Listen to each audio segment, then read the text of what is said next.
ચેતર વસાવા અને આમ આદમી પાર્ટી જો સૌથી વધારે કોઈને નડતી હોય, સૌથી વધારે કોઈને લઈને વાતો કરતી હોય તો એ છે મનસુખ વસાવા. અને હવે મનસુખ વસાવા દ્વારા ફરી એકવાર ચેતર વસાવાને લઈને વાત કરવામાં આવી છે. ખાસ કરીને અહીંયા મનસુખ વસાવાનો સીધો ટાર્ગેટ હવે ડેડિયાપાડા લાગી રહ્યું છે. શું છે સમગ્ર મામલો, એની વિગતે ચર્ચા કરીશું. નમસ્કાર, હું છું ઉજ્જવલ અને આપ જોઈ રહ્યા છો નિર્ભય ન્યૂઝ. ચેતર વસાવા જેલમાં હોય કે જેલની બહાર હોય, પરંતુ મનસુખ વસાવા ચેતર વસાવાને લઈને વાત ન કરે એવું ક્યારેય નથી બનતું. નર્મદા જિલ્લા સંકલન સમિતિની એક બેઠક હતી અને એ બેઠક બાદ મનસુખ વસાવા દ્વારા ડેડિયાપાડામાં કેટલા વિકાસના કામો કરવામાં આવ્યા છે એને લઈને વાત કરવામાં આવી. અને એનાથી પણ વિશેષ જો વાત કરવામાં આવે તો ચેતર વસાવા જે કેસને લઈને હાલ જેલમાં છે, એટલે કે ફોરેસ્ટ અધિકારીને જે મારવાના ચેતર વસાવા ઉપર આક્ષેપ લગાવવામાં આવ્યા છે, એ જે જમીન છે કે જ્યાં આખી ઘટના ઘટી હતી, એ જમીન ઉપર હાલ શું થઈ રહ્યું છે એ સવાલ પૂછવામાં આવ્યો મનસુખ વસાવા દ્વારા. અને હવે આ તમામ બાબતોને લઈને સૌથી પહેલા મનસુખ વસાવા દ્વારા શું કહેવામાં આવ્યું એ સાંભળી લઈએ. મારો એક પ્રશ્ન હતો કે ચેતર વસાવાએ જે જમીન પર જે ફોરેસ્ટવાળા સાથે દાદાગીરી કરી, એ જમીન પર અત્યારે શું થઈ રહ્યું છે તે બાબતે આપણે સવાલ કર્યો હતો. શું જવાબ મળ્યો છે એમાં? આ પ્રશ્ન તમને કઈ ખબર પડી? તો ગુપ્ત પ્રશ્ન છે એ આપને શું જવાબ મળ્યો છે એ બાબતે? તો એમાં શું છે, જાત જાતના પ્રચાર થાય છે અને સોશિયલ મીડિયામાં લોકો અલગ અલગ રીતના એને અર્થઘટન સમજે છે કે વન ખાતું જંગલની જમીન ખેડતા ખેડૂતોને હેરાન કરે છે. વૃક્ષો, કપાસ હોય કે ડાંગર હોય કે છોડવા ઉખેડી નાખી કપાસના અને ખેડૂતોને રંજાડે છે. આ પ્રકારનું સોશિયલ મીડિયાના કેટલાક વિરોધી આ પ્રકારનો પ્રચાર કરે છે. મારે કોઈ પાર્ટીનું નામ નથી લેવાનું, પણ કેટલીક વિરોધ પાર્ટીઓ આ પ્રકારનો પ્રચાર કરે કે તો એના માટે એક પ્રશ્ન અમારો હતો કે ખરેખર વાસ્તવિક તો વહીવટીતંત્ર જવાબ આપી શકે. તો એમાં કીધું કે થોડા વર્ષો પહેલાં જંગલ હતું, ત્યાં એ જંગલ કાપીને ત્યાં ખેતી કરી અને ત્યાંના ફોરેસ્ટના બિડગાડે આના માટે કાયદેસરની કાર્યવાહી કરવાના પ્રયત્નો કર્યા. પણ તે પ્રશ્ન એવો થાય કે ત્યાં આનો પંચાયત દાખલો આપી દે છે કે ખેડે છે, એટલે પંચાયતનો અધિકાર એ સર્વોપરી હોય છે. એટલે આનું પણ આખું વિસ્તૃતપૂર્વક ચર્ચા થઈ કે પહેલાં 5-6 વર્ષ પહેલાં જંગલ હતું એ ક્લિયર કીધું એમને, ને એમની પાસે પુરાવા પણ છે.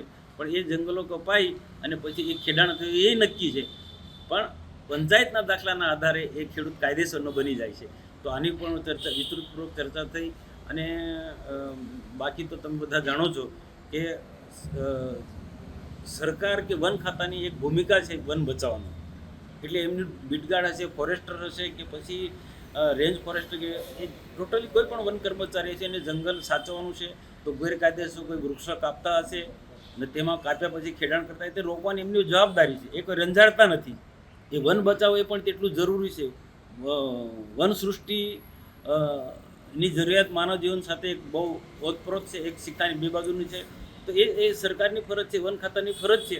તો એમાં એક ચૂંટાયેલા પ્રતિનિધિ તરીકે અમારી પણ એક ફરજ છે કે એવા વન ખાતાને કે પછી સરકારને સહયોગ કરવો. તો એની પણ વિસ્તૃતપૂર્વક ચર્ચા થઈ અને અમે કીધું કે જે અમે કહીએ એના કરતાં વહીવટીતંત્ર જ જાહેર કરે કે ભાઈ જંગલ જે અમુક કેટલાક ખેડાણ થાય, પહેલાં 5-6 વર્ષ પહેલાં ત્યાં શું સ્થિતિ હતી, વૃક્ષો હતા, એ ક્યારે કપાયા, એનું ક્લિયર થવું જોઈએ જેથી ગેરસમજ લોકોમાં ના થાય. આપે જે પ્રશ્ન કર્યો તેનો શું જવાબ મળ્યો? ત્યાં ખેડાણ કરવામાં આવ્યું હતું કે એ એમની સમિતિએ એને પરમિશન આપી હતી કે જે રીતે આપ વાત કરી રહ્યા છો એ બાબતે શું છે? બહુ ક્લિયર કહ્યું કે જે થોડા વર્ષો પહેલાં વૃક્ષો હતા, રિઝર્વ ફોરેસ્ટ સેન્ચ્યુરી રહ્યા હતો, ત્યાં કેટલાક લોકોએ ઝાડો કાપી અને ત્યાં પછી ખેતી કરવાનું શરૂઆત થઈ અને ફોરેસ્ટરને બિડગાડો એને કાયદેસરની કાર્યવાહી કરવાના પ્રયાસો થયા અને એને લઈને આ બધા મામલો ઊભો થયો હતો. પણ અને ત્યાર પછી ગ્રામ પંચાયત એને અભિપ્રાય આપી દેશે.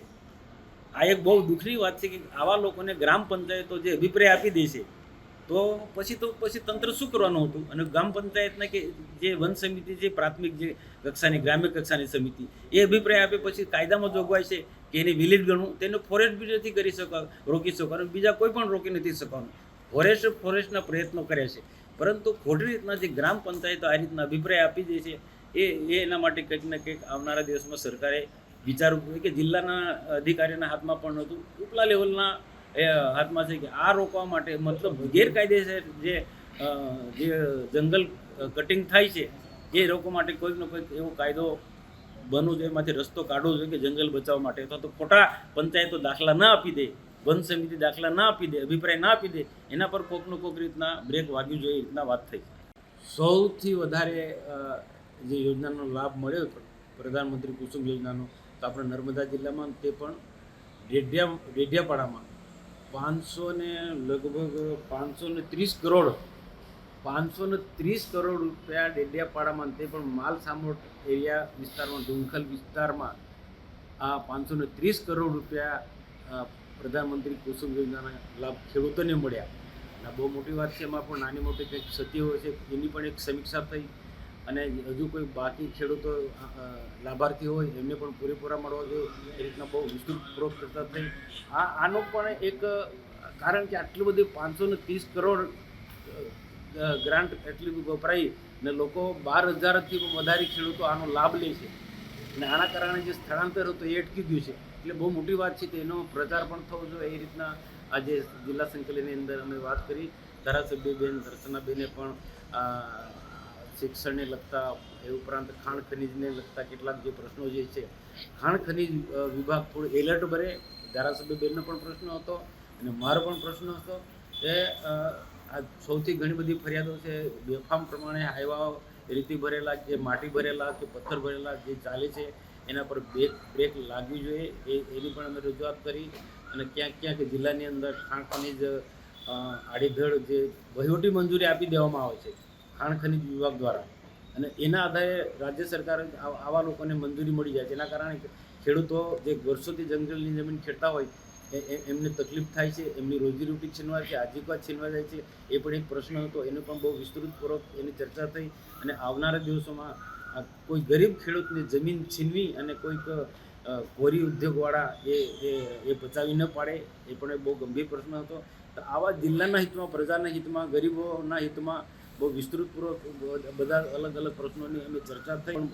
જ્યાં અહીંયા હવે ખાસ કરીને સ્પષ્ટ જોવા મળી રહ્યું છે કે મનસુખ વસાવાનો ટાર્ગેટ એ હવે ચેતર વસાવા અને ડેડિયાપાડા હોય. કારણ કે આપણને બધાને ખબર છે કે ચેતર વસાવા જે રીતે ભાજપના નેતાઓ મનસુખ વસાવાની સામે પણ પડી જાય છે, જ્યારે લોકોના પ્રશ્નોની વાત આવે, આદિવાસી સમાજના પ્રશ્નોની વાત આવે, ત્યારે ચેતર વસાવા કોઈની પણ સામે લડી લે છે. અને આ જ બાબતને લઈને ક્યાંક ને ક્યાંક ચેતર વસાવા આજે જેલ ભોગવી રહ્યા હોય એવા આક્ષેપ પણ આમ આદમી પાર્ટી દ્વારા લગાવવામાં આવી રહ્યા છે.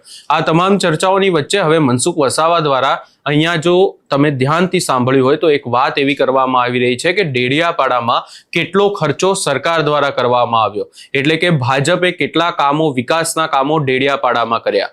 આ વાત સાંભળીને ક્યાંક ને ક્યાંક સ્પષ્ટ એવું લાગી રહ્યું છે કે મનસુખ વસાવાનો ટાર્ગેટ એ ડેડિયાપાડા અને ચેતર વસાવા છે. અહીંયા આજે આખી ફોરેસ્ટ વિભાગના જે અધિકારી સાથે ચેતર વસાવાની બબાલ થઈ હતી, જે જગ્યા ઉપર બબાલ થઈ હતી, એને લઈને પણ મનસુખ વસાવાએ સવાલ ઊભો કર્યો કે એ જગ્યા ઉપર હવે શું થઈ રહ્યું છે. કારણ કે એવી ચર્ચાઓ થઈ રહી છે અને એમના દ્વારા સ્પષ્ટ વાત કરવામાં આવી કે આમ આદમી પાર્ટી, એમણે ભલે નામ ના લીધું પરંતુ એમનો ઈશારો આમ આદમી પાર્ટી દ્વારા ઉપર જ હતો કે આમ આદમી પાર્ટી આ આખી બાબતને લઈને ક્યાંક ને ક્યાંક લોકોને ગેરમાર્ગે દોરવાનો પ્રયાસ કરી રહી છે. આ સમગ્ર બાબતે તમારો શું અભિપ્રાય છે કે અમને કમેન્ટ કરી જરૂર જણાવશો, ને અમારી ચેનલ નિર્ભય ન્યૂઝને લાઇક, શેર, સબસ્ક્રાઇબ કરવાનું ભૂલશો નહીં.